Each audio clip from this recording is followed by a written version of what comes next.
Boa noite, pessoal. Meu nome é Marcelo. Eu e o Cabral, a gente vai falar um pouco para vocês de osteoartrite de joelho, aqui no módulo de traumatologia e ortopedia, né, da Faculdade de Medicina da UFC, do oitavo semestre, certo? Mais especificamente para o Dr. Henrique. Vamos lá. Começar aqui com um caso clínico para introduzir, para tentar criar aquele raciocínio clínico, certo? Tentar deixá-la um pouco mais dinâmica. Bom, paciente feminino, 75 anos, refere que há 20 anos tem dor no joelho esquerdo acompanhada de deformação em membro inferior, um arqueamento. No início, a dor somente surgia após atividades físicas intensas e atualmente limita suas atividades cotidianas, como afazeres domésticos. Relata que sente dor até para se mover entre os cômodos de sua casa. No último ano, sofreu 2 quedas provocadas por uma dor súbita e travamento do joelho ao girar o corpo. Utiliza bengala ao sair de casa e consegue somente andar 2 quarteirões e ainda sentindo dor. Faz uso regular de AINES, anti-inflamatório não esteroidal, e fez muitas sessões de fisioterapia sem resultados relevantes. Antecedentes: hipertensão arterial sistêmica, fazendo uso de hidroclorotiazida, e refere que na sua família há casos de desgastes nas juntas. No exame físico, o paciente apresenta dificuldade para locomoção, uso de bengala para apoio e para subir na maca, além de sobrepeso corporal. Aumento do volume global do joelho esquerdo e varismo bilateral, mais acentuado à esquerda. Na palpação, aumento do volume articular à esquerda com patela flutuante e crepitações. Movimentação do joelho esquerdo com amplitude reduzida, com dor exuberante, e joelho direito com amplitude preservada e dor no final da flexão. Foi vista também uma frouxidão ligamentar no estresse varo. Então, os pontos importantes, né, que a gente vai citar aqui: sexo, né, feminino, 75 anos, uma dor crônica que já vem há 20 anos no joelho esquerdo, tem um arqueamento, uma dor progressiva, né, que antes era com atividades intensas e agora é só com atividades cotidianas, atividades do dia a dia já sente, então tem um caráter progressivo. Relata que depois de uma dor súbita, né, um travamento do joelho ao girar o corpo, então também isso aí é importante. Bengala, está em uso de bengala para tentar ajudar, né, a locomoção. Anda só 2 quarteirões porque sente muita dor. Está em uso de AINES, que a gente vai ver que é uma medicação muito importante, que a gente vai falar lá na parte do tratamento, certo? Que a gente vai ver algumas ressalvas em relação a ela. Fisioterapia foi feita, mas sem resultados relevantes. Tem uma história familiar, né? Então tem uma coisa também a se frisar: desgaste nas juntas na família, dificuldade para locomoção, uso de bengala, sobrepeso corporal, né? A gente vai ver que a obesidade, né, é um fator disso, a gente vai explicar um pouco melhor depois. Aumento do volume global do joelho, varismo bilateral e acentuado à esquerda, mais à esquerda. E volume articular à esquerda. Então tem um volume articular, derrame articular, né? Uma dor exuberante e a frouxidão ligamentar no estresse em varo, certo? Então, diante desse caso clínico aqui, qual o diagnóstico que a gente dá para ele? Que exames deve pedir? Qual a conduta, né? Precisa de cirurgia? Então, essas são as perguntas que a gente vai responder ao longo do nosso seminário, certo? E para tentar instigar vocês a pensar. Pronto. E o que é que a gente, nesse caso, né, que a gente falou aqui, esses vários fatores de risco, essa dor crônica, o que é que a gente não pode deixar de suspeitar? De osteoartrite de joelho. E aí a gente vai, ao longo do seminário, tirar as outras dúvidas, certo? Lembrar que sempre a gente tem que fazer diagnósticos diferenciais, né, com outras causas, mas é que a clínica vai nos ajudar, junto com o exame radiológico. Então é importante pedir um raio-x também na suspeita de uma osteoartrite de joelho para tentar fazer a confirmação, certo? A gente vai ver isso no decorrer da aula. O roteiro da aula: a gente vai começar com a introdução, falar um pouco de epidemiologia, etiologia, fisiopatologia, fatores de risco, quadro clínico, diagnóstico e, por fim, o tratamento. Introdução. A osteoartrite ela é conhecida também como gonartrose, artrose ou osteoartrose, sendo que esses termos eles não são tão utilizados quanto o de osteoartrite, está preferindo utilizar o termo osteoartrite. Osteoartrose falava mais antes, tanto é que se você for em inglês você nem acha tanto osteoartrose, você vai achar mais osteoartritis. E ela é uma doença geralmente de caráter insidioso e progressivo, certo? Então é aquela característica crônica, coisa que vem cronicamente, certo? Geralmente, né? Pode ser que tenha casos secundários, principalmente, que pode ser que venha no início agudo, né?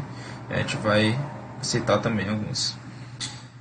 Falha no reparo, normalmente como é que acontece? Né? Acontece uma falha no reparo dos danos articulares, causados por estresse provenientes de anormalidades do tecido articular, cartilagem, ligamento, osso subcondral, meniscos, músculos periarticulares, os nervos e na sinóvia, né?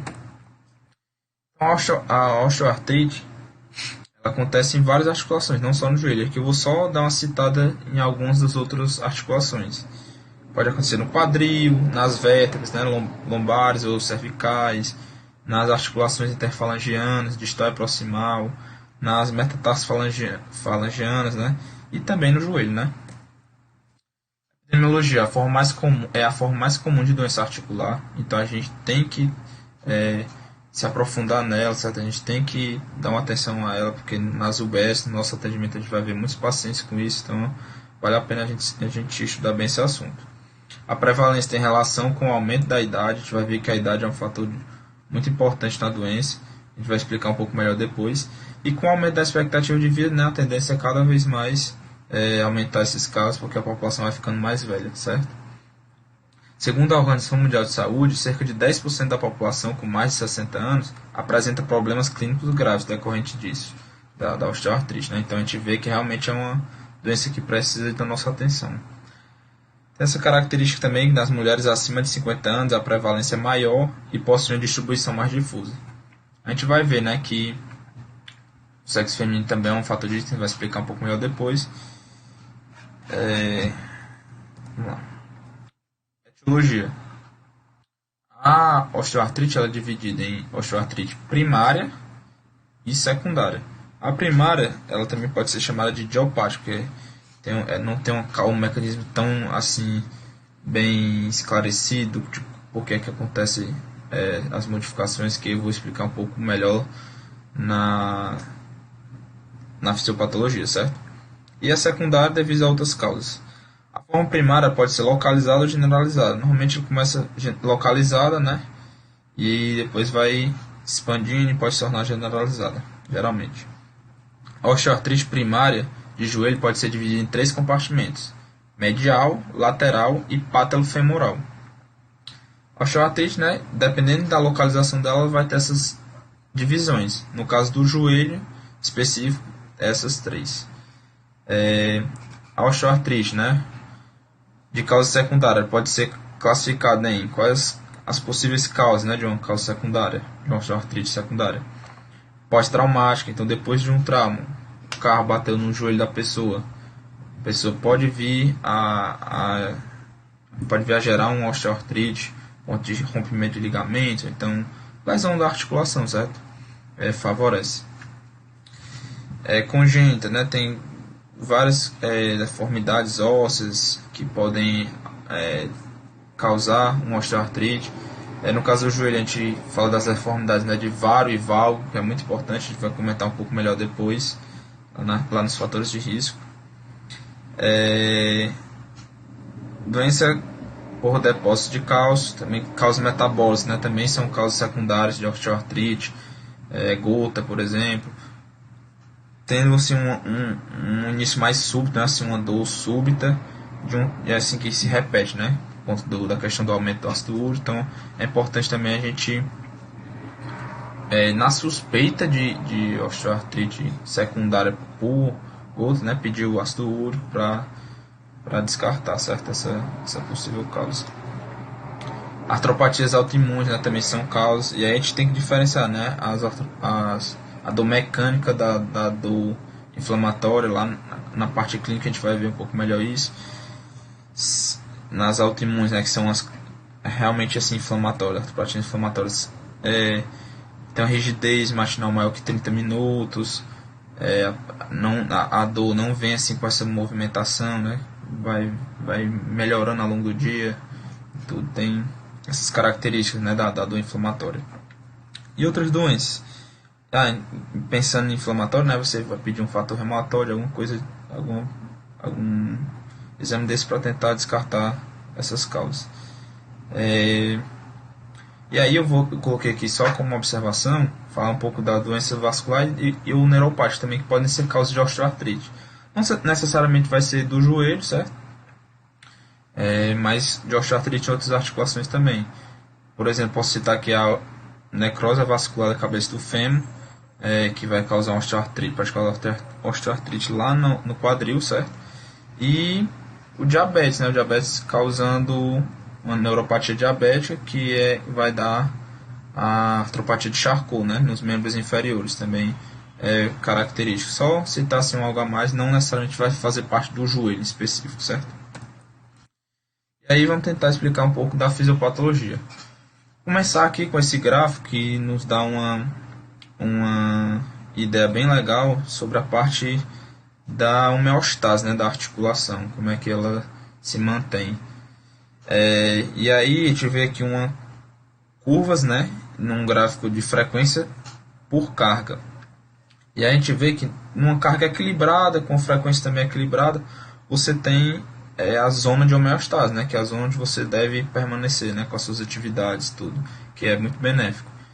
Mas a partir do ponto que você faz uma carga maior, né, com carga maior, você vai para essa zona de carga suprafisiológica. E aí, com um certo tempo, né, com essa carga, fazendo exercício com carga elevada, com um certo tempo, isso vai acabar causando uma dor e uma disfunção articular.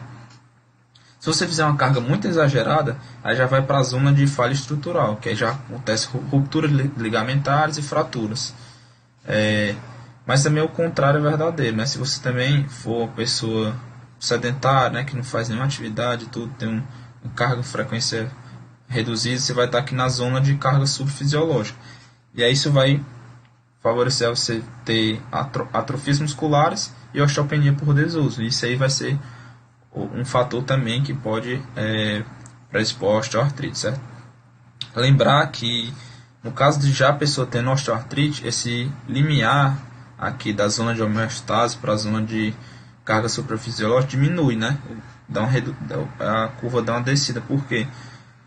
Justamente por esse caráter progressivo, né? Como a gente citou lá no caso clínico, que é do caso clínico também, né?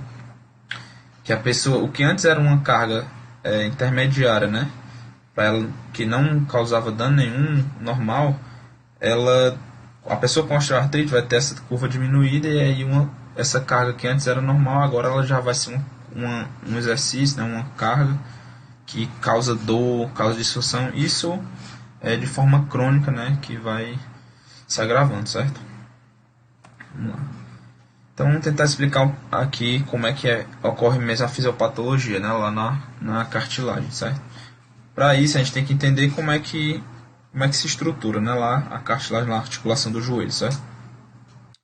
Vai ter a cartilagem, né, o osso, a sinóvio, o líquido sinovial, o líquido sinovial tentando evitar esse contato entre as articulações, e a cartilagem em si, ela vai ser composta de colágeno tipo 2 e glicosaminoglicanes, que é uma junção com proteinoglicanes e ácido hialurônico também, vão formar a cartilagem. O que precisa saber é que vão fazer uma cartilagem, colágeno entrelaçado com as glicosaminas, de uma forma que se absorva os impactos, certo? E aí a gente tem alguns protetores, também com a cartilagem, com o líquido sinovial, a gente tem os músculos também, e os ligamentos, que aí eles vão fazer contrações e relaxamentos sincronizados de uma forma em que esses impactos sejam absorvidos, certo? Sendo que lá também, lá nos condrócitos, lá na cartilagem, a gente tem as células específicas de lá, que são os condrócitos, né? E eles têm a função de produção de elementos de matriz e também de umas enzimas degradantes, que no caso são as colagenases e as metaloproteinases. Sendo que, o que acontece? Com o passar da idade, né? E com a agressão crônica acontecendo, o que é que isso vai levar? O condrócito ele é estimulado, né? Produz alguns mediadores inflamatórios, citocinas e tudo, prostaglandinas, que a gente não vai entrar aqui no caso, não vai entrar no caso, mas o que é importante saber? Que aí esse passar do tempo, essa idade, essa agressão crônica, vai acabar causando uma disfunção nos condrócitos. Eles vão diminuir a sua produção de elementos de matriz e vão aumentar a produção de enzimas degradantes, juntamente com um mecanismo inflamatório, né, associado. E associado também à disfunção dos protetores, né, que eu falei para vocês, que o idosinho vai ter uma atrofia muscular, vai ter mais frouxidão ligamentar, vai ter uma predisposição maior a ter a osteoartrite. E aí esses mecanismos juntos, certo, vão levar a osteoartrite. É assim que se explica mais ou menos. E aí a gente tem também um ponto relevante a se falar, que é a repercussão disso no osso. O osso vai começar também a ser estimulado a produzir, né, através desses mediadores, as proliferar os osteócitos. E aí o que é que vai acontecer? A cartilagem subcondral, ela vai haver um espessamento dela, tanto é que isso vai ser repercutido lá na radiografia, vocês vão ver depois, que vai ficar mais esbranquiçadozinho, justamente porque há esse espessamento, né, a formação de uma calcificação da cartilagem subcondral. E o osso vai começar também a crescer, né, a se expandir, formando os osteófitos, os chamados bicos de papagaio. Vai ser visualizado também lá na radiografia, que são características também da osteoartrite, né? Porque é justamente esse mecanismo do osteócito tentando compensar a degradação que a cartilagem está sofrendo, certo? E aí vai causar essa irregularidade no osso. Mais ou menos isso. Espero ter entendido. Vamos lá. Os fatores de risco. Então, os fatores de risco quais são? A idade maior de 50 anos. Eu falei para vocês, na idade causa uma desregulação dos condrócitos e uma disfunção dos protetores. Dois mecanismos estão envolvidos. O sexo feminino, não se tem muita certeza, mas é quase certo que seja por conta da menopausa, né? Porque aí a pessoa está numa idade, é uma mulher e numa idade elevada. E aí ela vai ter disfunções hormonais que vão predispor à formação de osteoartrite, né? De problemas osteoarticulares. Também tem fatores genéticos, não são só fatores ambientais, né? Tem fatores genéticos e ambientais, genéticos hereditários, né, e ambientais. Por isso que a parte também da família ter essa condição também é importante. E aí genético em específico, que no caso ambiental, né, epigenético e genético. E no genético específico, eu vi no Harrison, né, que tem que está um pouco mais esclarecido, apesar de que está muito estudo ainda, talvez tenha esse polimorfismo no gene do fator de diferenciação do crescimento 5. E aí acho que esse fator genético predispõe ao aparecimento de osteoartrite. A obesidade também é um fator de risco. A obesidade antes era vista só como um fator mecânico mesmo, que era fator de ponta mecânico, porque sobrepeso, né, vai aumentar a carga, que aí vai favorecer a formação de osteoartrite. Mas na verdade já se sabe, está em estudos mais estudos, mas já se tem essa visão de que provavelmente tem uma ação sistêmica por conta da gordura, né, que ela tem consequências sistêmicas, e aí isso pode estar influenciando na osteoartrite. Tanto é que foi visto que a obesidade se interfere em articulações também da mão, por exemplo. Se fosse só questão mecânica, né, não seria relevante, mas como é uma causa sistêmica, tem fatores sistêmicos que vão favorecer o aparecimento da osteoartrite, certo? A gente tem também o sedentarismo e o trauma como fatores de risco. O sedentarismo é aquela questão, né, da disfunção dos protetores. Vai ter atrofia e vai favorecer, atrofia muscular e tal, vai favorecer o aparecimento de osteoartrite. E o trauma da mesma forma, né, tem rompimento de ligamentos, lesão da articulação e tudo, vai favorecer. Da mesma forma que atividades em excesso, como eu expliquei anteriormente naquele gráficozinho, né, bem ilustrado, das curvas. Se a pessoa fizer uma atividade muito em excesso, como um esporte de alta performance, vai causar dano, e isso vai ser um fator de risco para a osteoartrite. E também a ocupação, né? Os digitadores nas articulações dos dedos, os jogadores, né? Ombro, cotovelo, e no caso do joelho, né? Pessoas que... joelho e coluna também, quadril. Pessoas que levantam peso, né? Os trabalhadores que levantam peso, tem muito essa relação também. Em relação a desalinhamento, também é um fator de risco, né? O desalinhamento. Inclusive entrando lá nas questões que a pessoa pode vir congenitamente com esses desalinhamentos, né? E aí, no caso do joelho, a gente aponta mais especificamente o joelho varo e valgo, né? Lembrando que o varo, varo é assim, e aí vai dar um maior esforço, né? Um maior impacto na parte medial da articulação do joelho, e o joelho em valgo, que é assim, ou fiz assim, né? Amém. Joelho em valgo, que é assim, valgo e varo. O valgo, que é assim, ele vai dar um impacto maior na articulação lateral, certo? No compartimento lateral do joelho. Aqui tem uma imagem para ilustrar um pouco melhor os fatores de risco, né? Tem fatores sistêmicos, a idade, sexo, genético, aí fatores ambientais, dano prévio, que é trauma, fraqueza por sedentarismo, desalinhamentos, e os fatores por uso de carga, né? Obesidade, tanto mecânico quanto sistêmico, e atividades físicas lesivas. Agora o Cabral vai dar continuidade ao seminário, falar um pouco do quadro clínico, do diagnóstico e da conduta terapêutica, ou cirúrgica, o tratamento não cirúrgico ou cirúrgico. E espero que vocês tenham gostado. Obrigado. Bom, pessoal, sou Gabriel Cabral e vou dar continuidade à aula de osteoartrite de joelho, em que a primeira parte foi dada pelo Marcelo. Agora a segunda parte eu vou falar sobre o quadro clínico, diagnóstico e tratamento. Na osteoartrite, o quadro clínico é composto por dor no joelho, do tipo mecânica, que é aquela dor que começa quando o paciente acorda, certo?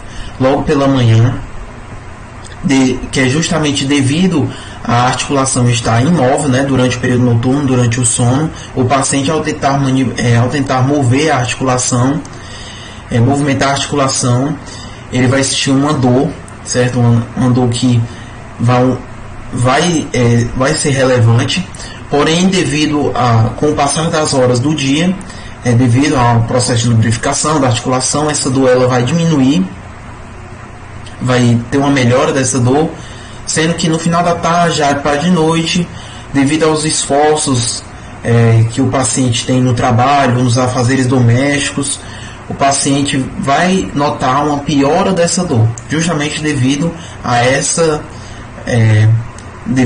ações, né? Devido a tanto as ações do trabalho como os afazeres domésticos. Além disso, o paciente pode nos relatar uma rigidez, sendo que a rigidez é menor do que 30 minutos, né, logo quando acorda.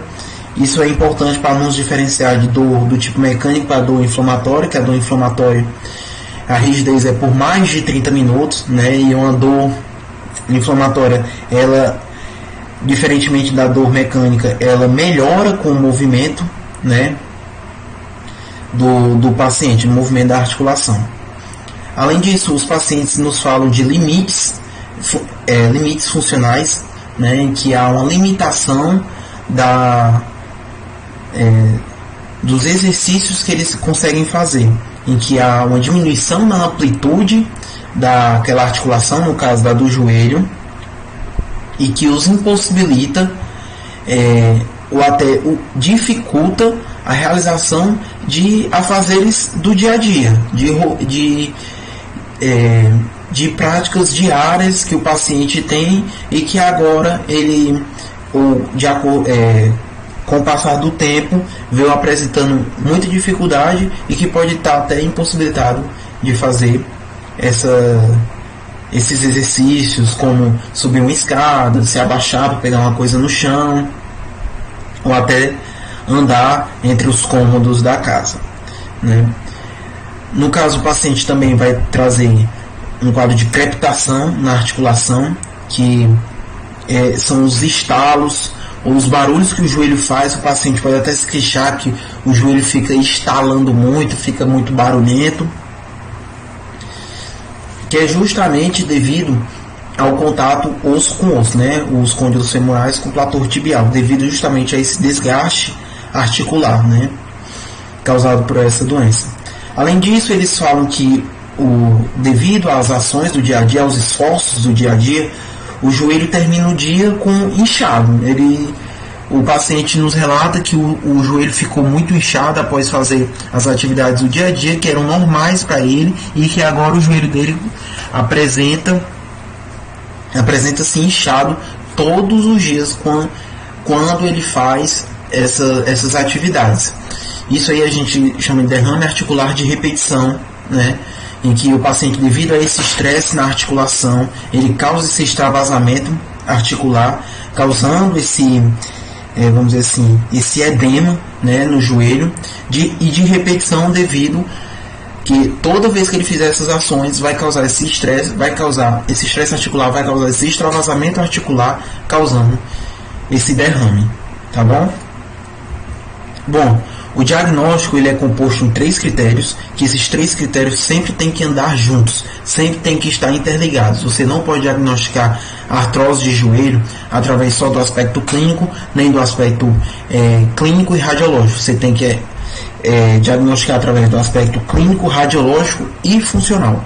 Tá? No aspecto clínico, a gente tem que se ater aqui: dor no joelho do paciente, a idade do paciente maior do que 50 anos, uma rigidez menor do que 30 minutos, uma crepitação no joelho acometido, um derrame articular, pode ser de repetição, e um aumento de temperatura daquela região acometida. Importante, sempre comparar com o lado contralateral, tá bom? Na questão do diagnóstico radiológico, quais são as incidências que a gente tem que pedir, que são para nos ajudar a identificar sinais de osteoartrose, né? Osteoartrite, no caso. Os planos de incidência são o anteroposterior, com apoio monopodal, né? O paciente apoia só o membro, fica apoiado só sobre o membro acometido. Uma incidência em perfil, com flexão do joelho de 30 graus, tá? Uma incidência de Rosenberg, que está ilustrado na imagem ao lado, em que o paciente,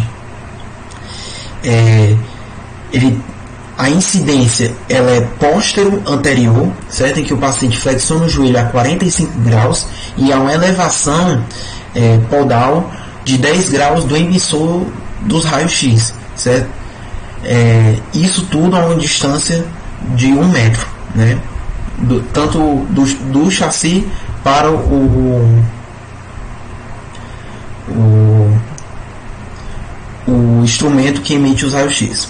Além disso, é importante que a gente faça uma panorâmica dos membros inferiores, para que a gente possa identificar. A panorâmica dos membros inferiores quer dizer o quê? Que vai da articulação do quadril com o fêmur, né, até o tornozelo, tá? Até o pé do paciente, em que a gente, através dessa panorâmica, a gente possa ver se o paciente tem algum desvio de eixo, no caso um geno varo ou um geno valgo. Com isso, né, com esses planos de incidência, a gente pode agora ir para os achados radiológicos, né, que pela classificação de Kellgren e Lawrence, né, o paciente, ao você fazer as incidências do joelho do paciente. O paciente pode haver uma diminuição do espaço articular, que no caso é esse espaço aqui entre os côndilos femorais e o platô tibial, uma esclerose do osso subcondral, que no caso é esse osso mais claro aqui, essa parte do osso mais clara, que nos faz pensar em desgaste ósseo, e formação de osteófito também, que nos faz pensar em desgaste ósseo, devido que o osteófito nada mais é do que um processo de compensação da articulação para que se mantenha ainda a estabilidade dessa articulação. Além disso, a gente também tem um outro tipo de classificação de achados radiológicos, que é a Auerbach, né, que foi modificado por Keynes, em que existem 5 graus, em que o grau 1 há uma redução do espaço articular, no grau 2, obliteração do espaço articular, o espaço articular foi abolido no caso, o grau 3, em que no platô tibial há um desgaste na parte anterior de menor que 5 milímetros e a parte posterior está intacta. No grau 4, há um maior desgaste do platô tibial, 5 a 10 milímetros, e a parte posterior já começa a apresentar um desgaste. E o grupo 5 é quando há as graves, né, subluxações da tíbia, devido justamente a essa questão do desvio de eixo e da cartilagem articular está totalmente danificada, tá bom? Bom, o diagnóstico funcional ele funciona através de questionários em que a gente vai avaliar tanto a dor, a função daquela articulação e a qualidade de vida do paciente com aquela doença, né, com aquela doença articular que ele tem. Além disso, a gente pode fazer também testes de desempenho da função da articulação. Pela dor, o questionário que a gente pode utilizar seria a escala visual da dor, né, aquela velha pergunta em que 0 é dor nenhuma e 10 é a maior dor da sua vida, e o paciente, de acordo com sua avaliação, de acordo com o que ele está passando, ele vai nos dizer o número dessa dor que ele está sentindo no joelho acometido com a osteoartrite. Além disso, nós temos questionários de função, né, que a gente vai medir os graus de dor e desconforto do paciente com relação às atividades diárias, se o paciente consegue andar, por quanto tempo ele consegue andar, até que distância ele consegue andar, se ele sente dor ou desconforto quando está parado, se ele sente dor ou desconforto nas atividades diárias dele. E também, no caso, existe o questionário de qualidade de vida, em que a gente, através desse questionário, que no caso é o SF36, a gente vai fazer uma avaliação geral do que é aquela doença articular, no caso a osteoartrite, do joelho do paciente,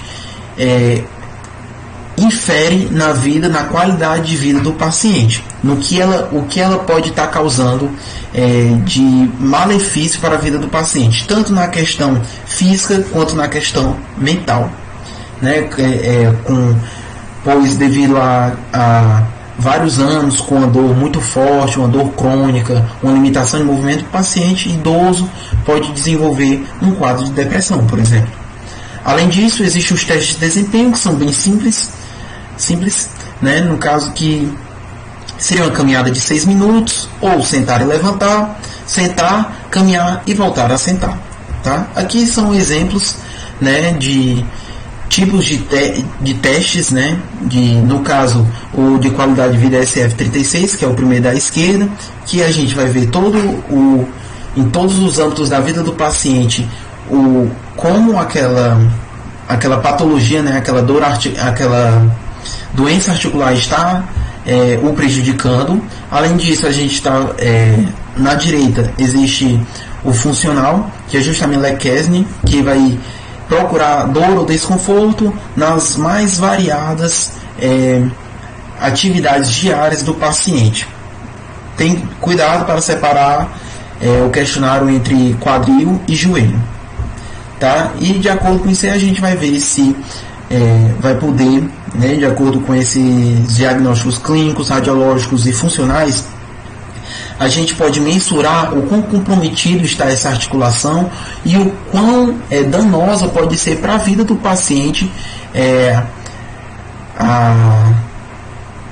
essa lesão, essa doença articular, né? Bom, o tratamento ele consiste em um tratamento não farmacológico, farmacológico e cirúrgico. Vamos primeiro para o tratamento não farmacológico.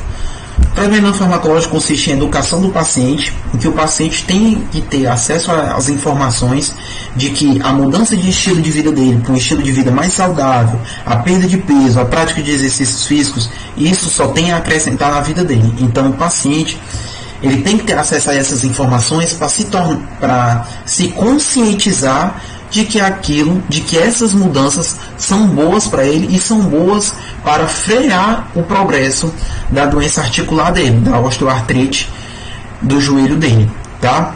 Além disso, a atividade física e a fisioterapia elas servem para fortalecimento muscular e também promoção de elasticidade muscular. Esses dois aspectos vão causar o aumento da estabilidade da articulação do joelho. Além disso, vai possibilitar um fortalecimento da musculatura e de todo o tecido articular presente no joelho, como ligamentos, tendões, melhora do reparo dos danos, melhora do reparo dos danos articulares, da cartilagem articular. Porém, tem que ter cuidado para justamente a gente prescrever atividades, né, que sejam acompanhadas de forma adequada e que não levem tanto choque à articulação, como práticas hidroginástica, natação ou mesmo musculação, que no caso não há impacto nenhum sobre a articulação, tá? Fisioterapia também para aumento, para ganho de amplitude da articulação, além de diminuição do sintomatológico de dor do paciente. A perda de peso também serve para diminuir a sobrecarga sobre a articulação, tá? Então é interessante que o paciente perca peso para justamente diminuir essa sobrecarga, esse estresse na articulação. O uso de bengalas ou andadores que podem justamente diminuir a pressão sobre a articulação. O uso de palmilhas e órteses é para correção de pacientes que têm um certo varismo ou um valgismo, que é outro mecanismo que faz com que haja um estresse em determinados compartimentos do joelho. No caso, o varismo, pessoa que tem o joelho varo, vai ter um estresse maior no compartimento medial do joelho, e uma pessoa que tem o joelho valgo, ela vai ter um estresse maior no compartimento lateral do joelho. Então, é importante o uso das palmilhas ou órteses. A acupuntura, yoga e tai chi é super recomendado para a questão de diminuição da dor, né? Diminuição do quadro de sintomas do paciente. O farmacológico aqui, ele consiste em uso de analgésicos, AINES ou opioides, que no caso é sobre que os analgésicos eles são utilizados na forma de dores leves a moderadas, certo? Podendo ser utilizados em dores mais intensas. Porém, quando as dores são muito intensas, os pacientes, os médicos podem prescrever anti-inflamatórios, certo? Para o controle dessa dor. Porém, tem que ter um cuidado, certo? Porque os anti-inflamatórios, os AINES, eles aumentam os riscos cardiovasculares, no caso do ICOX-2, os riscos gastroduodenais e os riscos renais. Pacientes que podem evoluir para uma doença renal crônica, então tem que haver esse cuidado na prescrição de anti-inflamatórios. Via de regra, anti-inflamatório na menor dose possível e no menor tempo possível, para o controle dessa dor do paciente. Além disso, se o paciente for contraindicado o uso de anti-inflamatórios para ele e for uma dor muito forte, ele pode estar utilizando opioides, né? Só um cuidado, porque opioides pode causar constipação e tontura em idosos, o risco de quedas, né? Quedas da própria altura.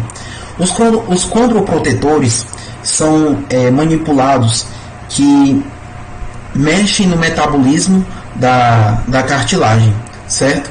Então, todos são têm efeitos sobre o sintomatológico de dor do paciente a longo prazo. O paciente vai, depois de um longo prazo de uso desses condroprotetores, o paciente vai apresentar uma melhora substancial do quadro de dor dele, né, da artrose de joelho.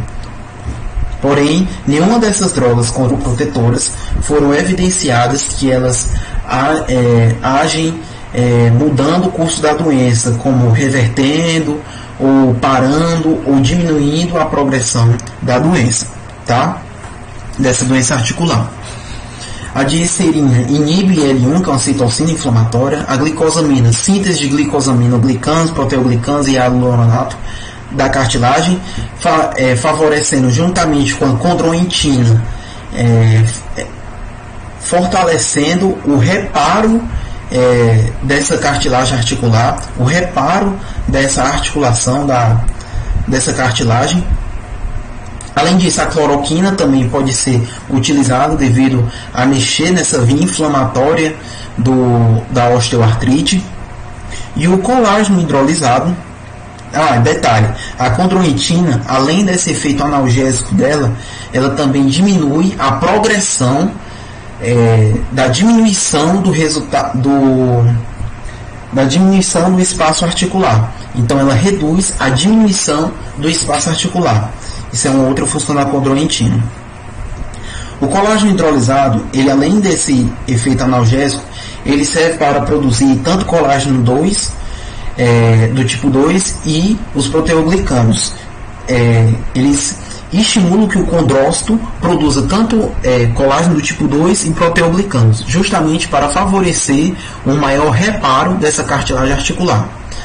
Os corticoides intraarticulares, eles são recomendados para pacientes que têm osteoartrite, porém são osteoartrites com sinais flogísticos, com derrame articular, são quadros com dores agudas, muito fortes. Então, é um procedimento muito recomendado, seguro, rápido e que traz um resultado também rápido. Dentro de uma semana, o paciente já nota uma melhora da dor substancial, podendo essa melhora perdurar 3 a 4 semanas mais, tá? Mas cuidado, o uso dessa droga, o uso do corticoide, né, intraarticular, ele é só em momentos de crise, não deve ser utilizado regularmente, apesar de não ser comprovado ainda se ele realmente traz malefícios para o tecido articular, né? A viscosuplementação é um procedimento que tem uma substância, contém derivados do ácido hialurônico, certo? Que isso vai contribuir com a lubrificação da articulação. Quando há uma melhora dessa lubrificação da articulação, há uma melhora da dor, que não há mais o atrito, há uma melhora da função da articulação. A função, o paciente consegue ter uma melhor amplitude de movimento da articulação. Ela melhora de forma quantitativa e qualitativa a cartilagem articular. Então, contribui e muito para o reparo de danos na cartilagem articular. Tem um bom perfil de segurança, um custo-efetividade razoável, muito bom, diga-se de passagem, e atualmente adiciona 1 ml de triacinolona na viscosuplementação. Bom, o tratamento cirúrgico ele envolve entre artroscopia, osteotomia e artroplastia. A artroscopia ela é indicada somente para quadros agudos de bloqueio articular, em que há corpo livre intraarticular ali, bloqueando o movimento da articulação, ou interposição de fragmento meniscal. Somente nessas duas situações é que a gente pode utilizar a artroscopia. Porque devido antigamente, até 2002, a artroscopia era muito utilizada em osteoartrite, de joelho. Porém, devido a um estudo randomizado, foi evidenciado que pacientes que receberam artroscopia e pacientes que receberam artroscopia falsa, vamos dizer assim, não foi identificado nenhum benefício nos pacientes que receberam de fato uma artroscopia para a melhora da osteoartrite do paciente. No caso da osteotomia, ela serve para alinhar o desvio de eixo do paciente. O paciente que tenha varismo ou valgismo, né, dos joelhos, a osteotomia está aí para corrigir esses desvios. Eles alinham os membros inferiores, fazendo com que esse alinhamento permita uma melhor distribuição de cargas, além de melhorar o quadro sintomatológico do paciente. O paciente vai ter um alívio desses seus sintomas, né? E além disso vai retardar o progresso dessa artrose do joelho, dessa lesão na cartilagem articular que antes era acometida e que agora, devido ao alinhamento do membro inferior, houve uma melhor distribuição de carga. Na artroplastia, ela consiste no emprego de prótese, né? Prótese de joelho, podendo ser a artroplastia, ela pode ser total, quando é mais de um compartimento, ou unicompartimental, tá? Então, se no caso ela consiste em quê? Ela consiste na troca das faces articulares, das superfícies articulares, por peças metálicas e de polietileno, tá? Então, é como se ela estivesse substituindo a articulação do joelho por peça metálica e polietileno. Ela também, além disso, ela é muito indicada para pacientes que têm um tratamento conservador que não obteve sucesso, né, em pacientes acima de 60 anos e em pacientes que precisam corrigir os desvios. Bom, no caso que o Marcelo nos falou, né, a paciente já tem um quadro crônico de dor que limita suas ações, suas atividades cotidianas, além de uma deformidade nos membros inferiores, tá? Vocês podem notar que ela estava em um tratamento conservador, porém sem resultados satisfatórios, e que numa avaliação física, no exame físico, ela apresentou uma dificuldade na locomoção, um aumento do volume global do joelho, um varismo bilateral muito acentuado, principalmente no lado esquerdo, e uma dor exuberante ao você manipular, né, manipular o joelho do paciente, buscando a amplitude, né? A paciente teve uma amplitude reduzida do joelho esquerdo, além de uma dor exuberante na movimentação do joelho, na flexão desse joelho. Bom, então, o diagnóstico, a gente pode ver o diagnóstico de osteoartrite de joelho, em que na radiografia a gente pode perceber a questão da diminuição ou obliteração do espaço articular, além de esclerose subcondral. A gente pode haver também a presença de osteófitos, né, e também de artrose fêmuro-patelar. Além disso, na panorâmica de membros inferiores existe um evidente varismo da paciente, né, que a gente pode ver.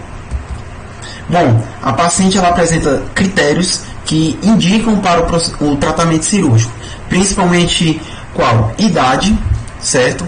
Um tratamento conservador que não teve sucesso, tá?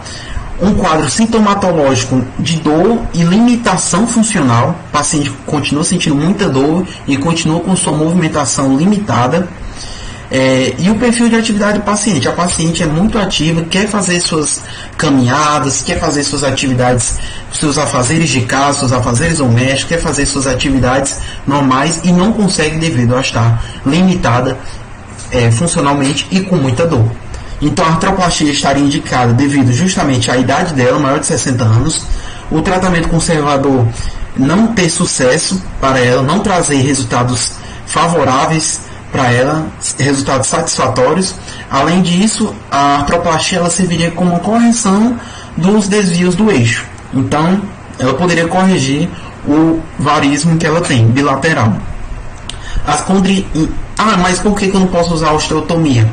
Justamente porque a osteotomia ela tem certas contraindicações. Além de ser empregado mais em pessoas jovens, quando há o desaparecimento de espaço articular, subluxação da tíbia, artrose femoropatelar e osteófito posterior, a osteotomia está totalmente contraindicada, certo? Passando a ser o tratamento preferível a artroplastia de joelho, tá bom? Essas foram as referências que a gente usou, eu e o Marcelo. Obrigado pela atenção.